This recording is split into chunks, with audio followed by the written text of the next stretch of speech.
Hey there, I'm Nicole Mace with Leveraging eLearning, where I help college faculty leverage technology to save time, connect with their students, and teach online with confidence and ease.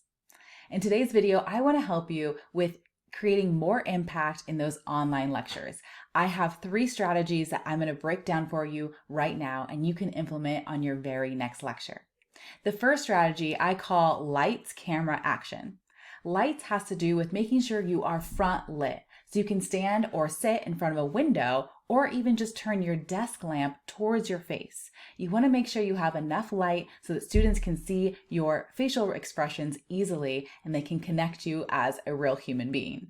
The second part of that strategy is camera.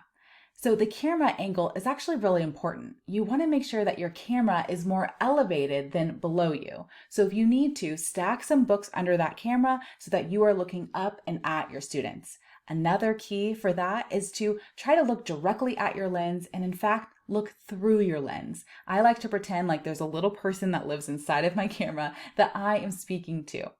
The last part of that first strategy is action.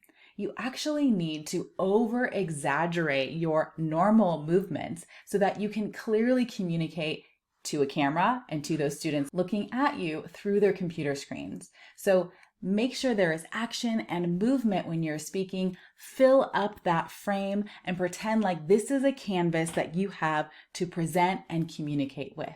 All right, so our second strategy is to think about a way that students can submit questions to you that you can answer on a short version of a Q&A video, either at the end of your live lecture or just in a really quick video that you post every week. So this can be done either on Google Forms or Microsoft Forms, or even have a quick little Canvas survey instead of a Canvas quiz embedded in your course that students can submit questions to all term long. Before you create your video or start your live lecture, review those questions and make sure that you can answer those just in a short segment, either again at the end of a live lecture or in a separate Q&A video that you can just post every week. You want to make sure that students are able to get their questions answered when they need them. Okay, and our third strategy is to pre-plan some active recall or connection questions before you do your video. If you are doing a live lecture, there's a really popular feature through Zoom called Zoom Polls. And if you're new to Zoom Polls, let me know in the comments below if you'd like me to do a video just on how to use that feature. It's really fun and great for interaction. Another way to do this is to not use the polls and just ask those questions live. Students can reply to you in the chats. Then you can read out loud those replies, not naming students, or do, if you think that that would be helpful for engagement.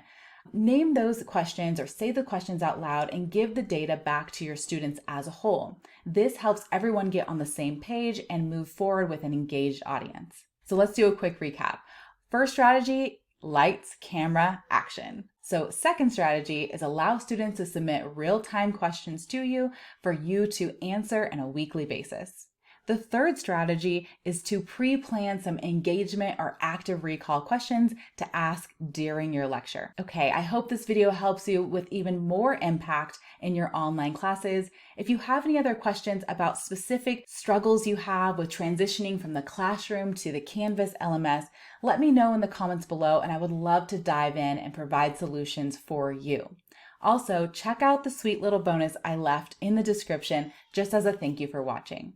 If you want to find more of these tips and tricks and resources to help you take your teacher magic and put it online, head over to leveragingelearning.com. And thanks for watching. Happy teaching. Bye for now.